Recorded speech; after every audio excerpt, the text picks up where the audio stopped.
Hello, I'm Noel Hannan, Cyber and Digital Innovation Lead at Go Secure, an Army Reserve officer and a science fiction writer.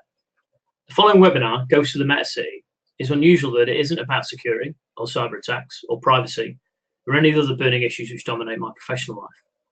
It's about the concept of information as an archaeological layer, which we can interpret from our ancestors and what we may leave behind or lose forever as a result of our increasing digitalization. I'm probably not explaining it very well. Perhaps I just better get on with it and let you judge for yourselves. It's worth noting that I presented this in person several times, most notably at the Cybersecurity Practitioners event in York in 2016.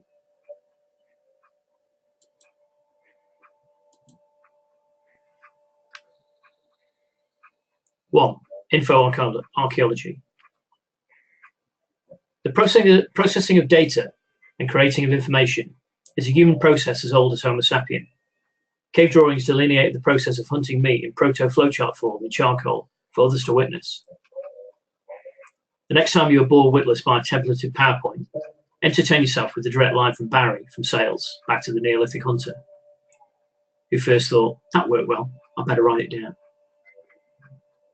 But the actuality is that transmission of data and information transcend even the earliest Banksy, once early humans who decided to treat the dead with the dignity afforded the living, and place corpses in locations which could be identified and excavated millennia later, from burrows, tumuli, burial mounds and pyramids, and their DNA analysed.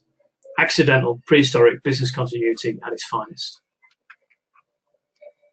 So let us invent a discipline of information archaeology and imagine ourselves as students of this new subject 500 years in the future.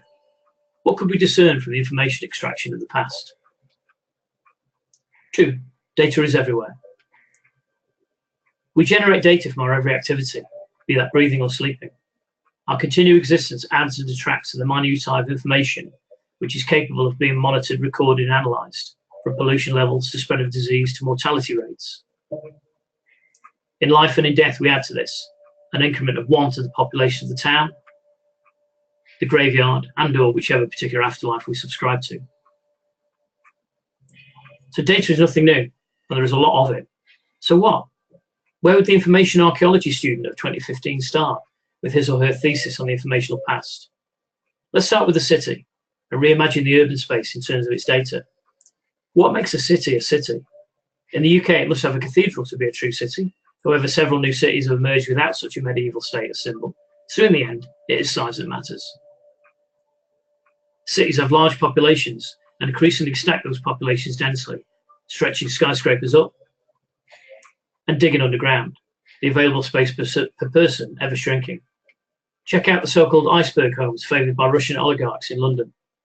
What will our future archaeologists make of the JCB diggers concreted into the foundations, as it is cheaper to leave them there than to try and get them out? 3. Transmit and be damned. So, numbers, population, density, latitude and longitude, elevation above sea level, crime levels, employment and unemployment, imports and exports, weather, air pollution, zoning, its languages and politics, the transmission of radio, television and communications data, the affluence or otherwise of its citizens. The sum total of these metrics is why London is a very different place to Tokyo.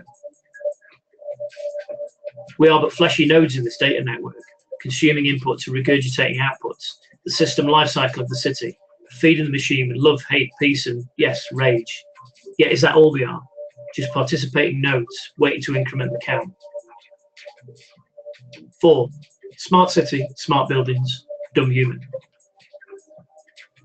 Before the advent of our endless digital information overlay, which allows us to hold up smartphones and project augmented reality over what we see, and will no doubt allow us one day to do the same thing from sunglasses, car windscreens, sunglasses and contact lenses, cities define their unique personalities in many different ways. Architecture may define a city. Gaudi's madness that is Barcelona. The surviving splendours of ancient Rome. But it is the lower levels at the hands of the people that a city is defined for me in 3 very simple ways. 5. But is it art? Firstly, it is in its graffiti. Any culture which throws a wall of mud, brick, concrete or steel around itself for protection against the elements or other cultures will find that wall annotated with a comment in time. Want to take a temperature reading of a city? Look to the walls.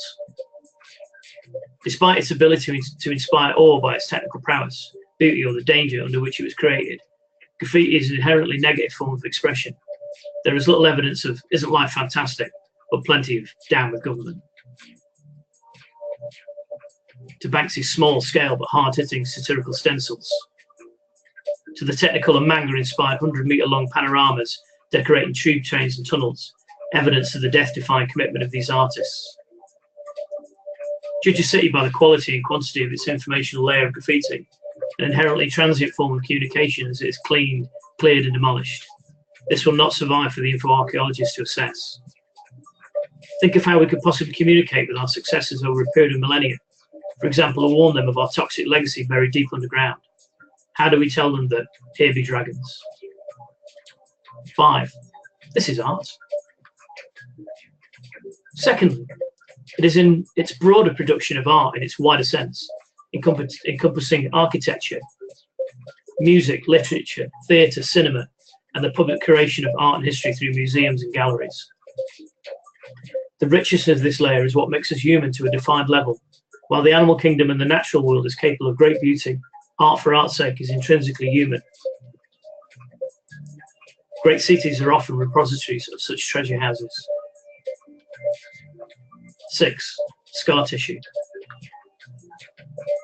Thirdly, cities may be defined by the scars of the conflicts they have witnessed or been destroyed by. Cities may bear the scars of war for many centuries. The brickwork of cathedrals popped by cannonball from civil wars. Bridge abutments standing lonely sentinel to fallen arches. Many cities are themselves multiple layers of archaeology, destroyed, rebuilt, destroyed, rebuilt over hundreds of years. Rome, Valletta, Baghdad, Damascus. The process does not stop. The information archaeology student of 2515 may yet require a field trip with trowel and bucket to discover evidence of that which lies beneath. 8. Abstraction and distance. There remains a danger, however, that conceptualizing a city in terms of data leads to a dehumanizing and abstracting, which makes hard decisions, a drone strike against an indistinct target, for example, an easier option. Stephen Graham, in his book Cities Under Siege, makes the forceful point that this very abstraction of drone and headcam footage and graphic battle maps on CNN are now indistinguishable from the high-end gameplay of the Xbox and PlayStation, and leading to a hugely unethical decision-making process and a gargantuan imbalance in asymmetric warfare. The enemy cannot target the operator of the drone in his Arizona ISO container. 9. Finally, the ghosts. Reimagine your own city as layers of information. Vapor trails of data ghosts leaving optical traces from neon advertisements, your personal data trail, the insistent read of the next unread message, the drum and bass leaking from your fellow passengers' headphones.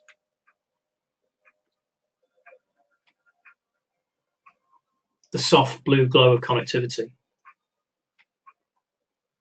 Immerse in the cacophony of symbols which transcend written language, the golden arches, the shell, the national flag. Consider the new concept of big data. How big does it have to be? And the Internet of Things, surely a misnomer. Consider the effect on your privacy, the effect on your security. The Internet of Things is already here and always has been. We are it.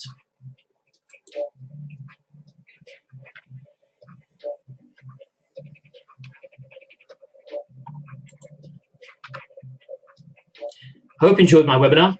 If you have any comments or questions, please contact me on either of the email addresses on the screen, and I look forward to speaking to you soon. Thank you for your time.